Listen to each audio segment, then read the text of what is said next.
Mesdames et messieurs, bonjour et bienvenue pour cette nouvelle édition de Midi au Caire pour ce dimanche, le 27 juin 2021. Nous commençons notre sélection avec cette information. Le président Abdel Fattah el-Sisi est arrivé ce matin à Bagdad pour participer au sommet tripartite Égypte, Irak et Jordanie avec le Premier ministre irakien Mustafa al-Kazimi et le roi Abdallah II de Jordanie. Il s'agit du 4e round de pourparlers qui s'inscrivent dans le cadre du mécanisme de coopération tripartite lancé en mars 2019 au Caire. Le président irakien Burham Saleh était à l'accueil du président Sisi à son escale à l'aéroport de Bagdad. Selon le porte-parole de la présidence, l'ambassadeur Bassam Radi, il s'agit d'une visite historique. Aucun président égyptien ne s'étant rendu en Irak depuis 30 ans.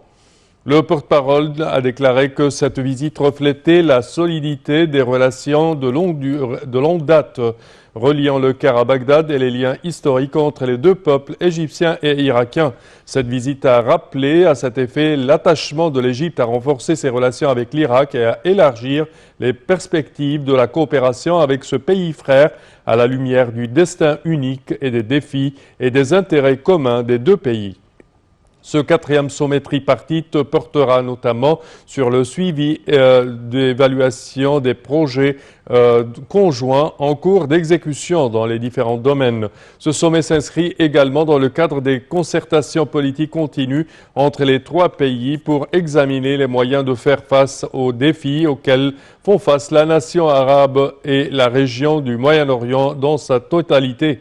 Le président el-Sisi devrait également s'entretenir avec le Premier ministre irakien pour passer au crible les différents aspects de la coopération entre les deux pays qui ont connu un grand essor au cours des dernières années.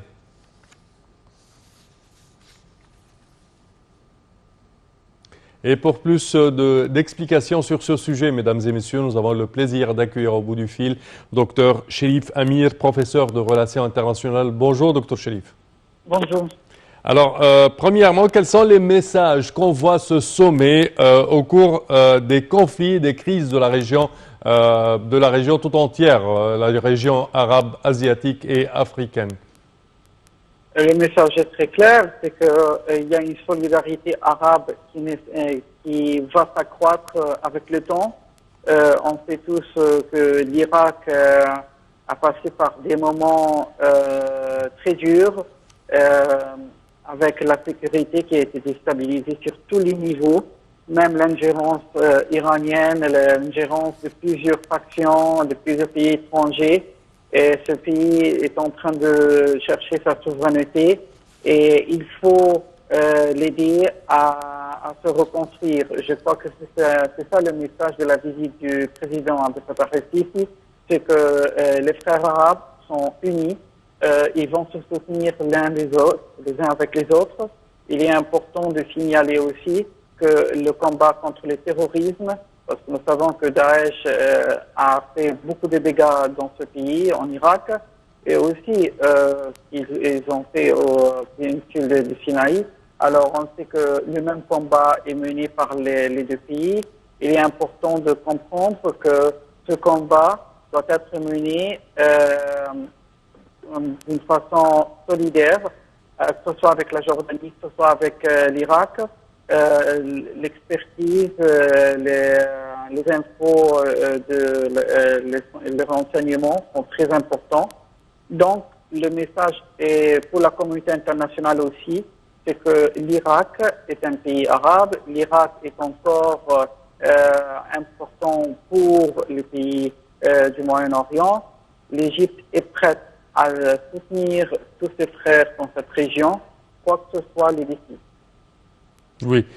Docteur Cherif, également, si on regarde sur la scène internationale, l'Égypte joue un rôle de solidarité avec l'Irak, avec d'autres pays frères.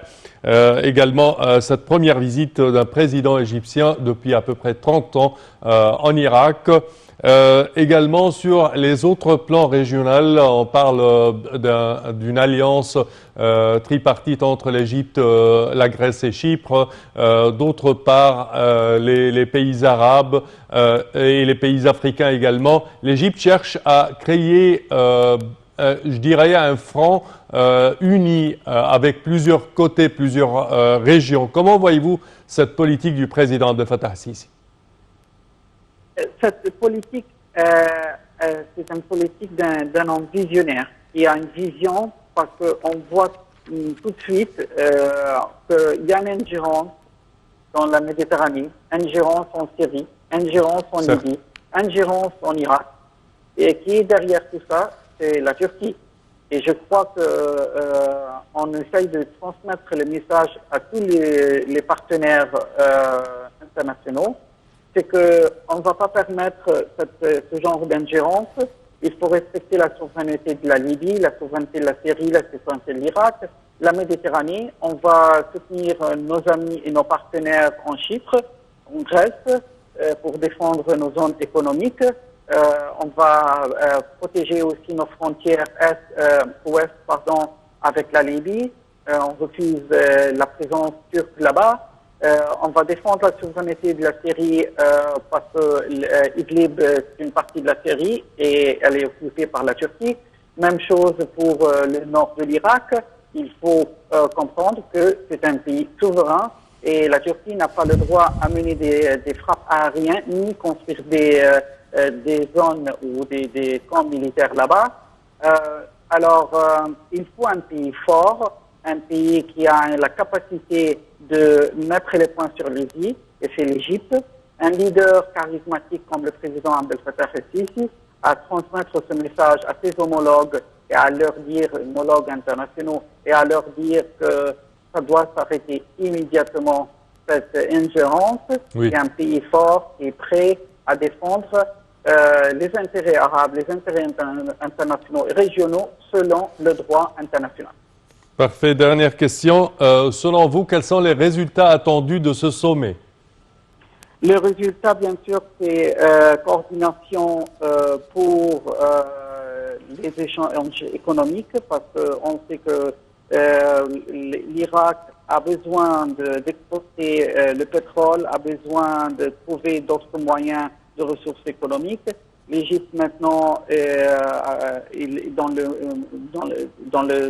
sur la voie de développement de l'infrastructure. Pourquoi pas travailler avec nos frères arabes dans ce domaine? Et deuxièmement, et c'est très important, que le combat contre le terrorisme ne s'est pas arrêté. On n'a pas cessé de le faire. Et troisièmement, la souveraineté de tous les pays arabes doit être respectée. Parfait, Dr Cherif Amir. Merci à vous de vos explications. Je répète que vous êtes professeur de relations internationales. Merci à vous. Et nous enchaînons, chers téléspectateurs, avec cette information. Le chef d'état-major des forces armées, le général de corps d'armée, Mohamed Farid, et la délégation l'accompagnant ont regagné le Caire au terme d'une visite officielle qui a duré plusieurs jours en République démocratique du Congo, RDC et le Soudan. Au cours de la visite, le chef d'état-major a rencontré son homologue congolais pour discuter d'un nombre de sujets d'intérêt commun dans les différents domaines. Les deux parties ont tenu une séance de pourparlers au cours de laquelle ils ont signé une lettre d'intention de développer la coopération bilatérale dans le domaine de la défense.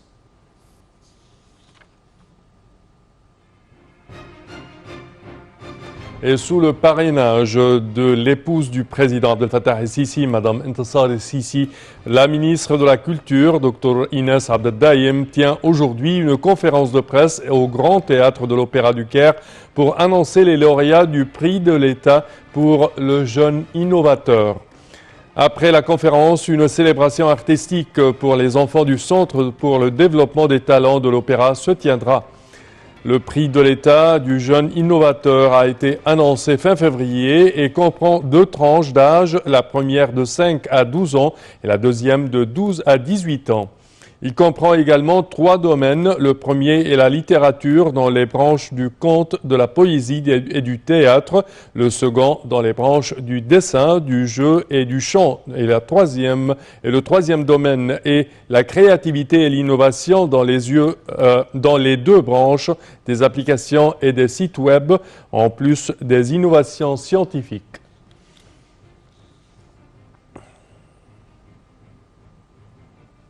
Et le ministre des Affaires étrangères, Sameh Shoukry, s'était entretenu par téléphone avec son homologue chinois, Wang Yi, des relations et des moyens de relancer tous les domaines de coopération entre les deux pays. Et pour plus de détails, voici un compte rendu. Le ministre des Affaires étrangères, Sameh Shoukry, s'est entretenu par téléphone vendredi avec son homologue chinois, Wang Yi, des relations bilatérales et des moyens de relancer tous les domaines de coopération.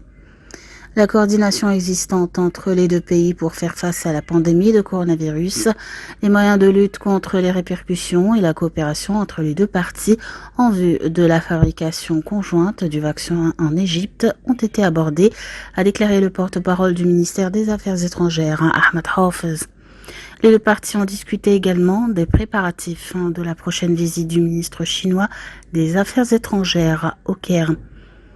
Par ailleurs, M. Hafez a expliqué que la conversation téléphonique avait également porté en détail sur le dossier du barrage de la Renaissance. Et le soutien égyptien au Soudan du Sud remonte à de longues années, reflétant les relations fraternelles entre les deux peuples. C'est ce qu'a déclaré le ministre de l'Eau et de l'Irrigation, Mohamed Abdelati, lors d'une rencontre avec le président sud-soudanais, Salva Kiir, au terme de sa visite à Juba. Et pour plus de détails, voici un compte rendu.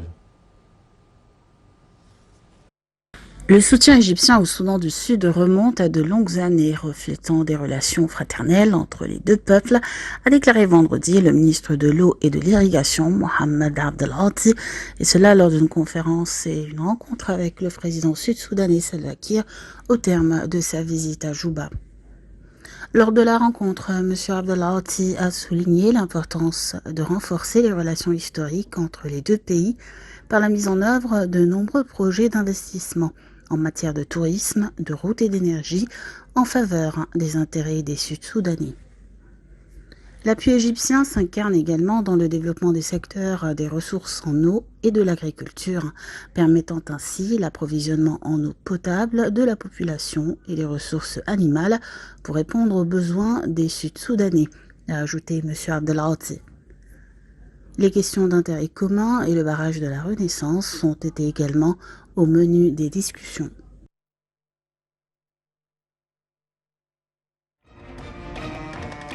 Et dans le volet économique, le ministre des Finances, Mohamed Baït, a affirmé que les indices de la performance de l'économie égyptienne se sont améliorés de manière inédite grâce aux politiques et aux réformes économiques et financières appliquées par le gouvernement, tout en s'attendant à une croissance positive de 2,8% du PIB, un excédent primaire de 1,1% et une baisse du déficit total de 7,7% en dépit des répercussions du coronavirus sur les superpuissances économiques mondiales. Lors d'une table ronde organisée par visioconférence par la Chambre américaine du commerce à Washington, M. Maït a souligné que l'État vise essentiellement à contrôler la dette et la maintenir à des taux soutenables, rappelant que l'Égypte figure parmi les pays qui ont pu réduire la dette publique de 20% en 3 années malgré le coronavirus. M. Maït a précisé que l'Égypte a fait des pas constants dans la réforme économique de manière à renforcer la confiance des institutions financières internationales dans son marché financier et à attirer davantage d'investisseurs étrangers, soulignant que l'Égypte figure de nouveau sur l'indice obligatoire représentatif des marchés émergents de JP Morgan.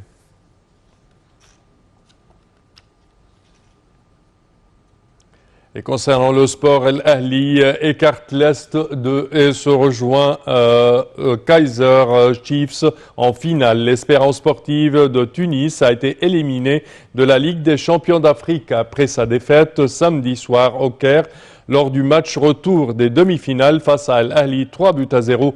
Battu 1-0 à l'aller, les 100 et or ont bien débuté la rencontre jusqu'à la 35e minute du jeu, quand Chetty a commis une faute qui lui a coûté un carton rouge et un pénalty qu'a transformé Marloul à la 38e minute de la rencontre.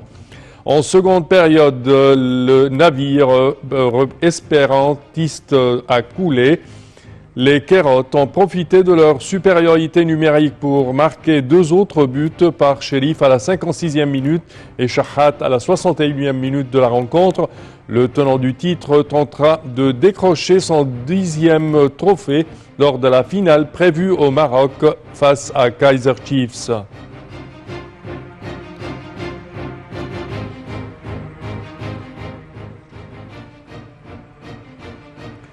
Et la Ligue des champions de la CAF Total 2020-2021 est entrée dans son avant-dernière phase avec ce samedi la programmation des demi-finales.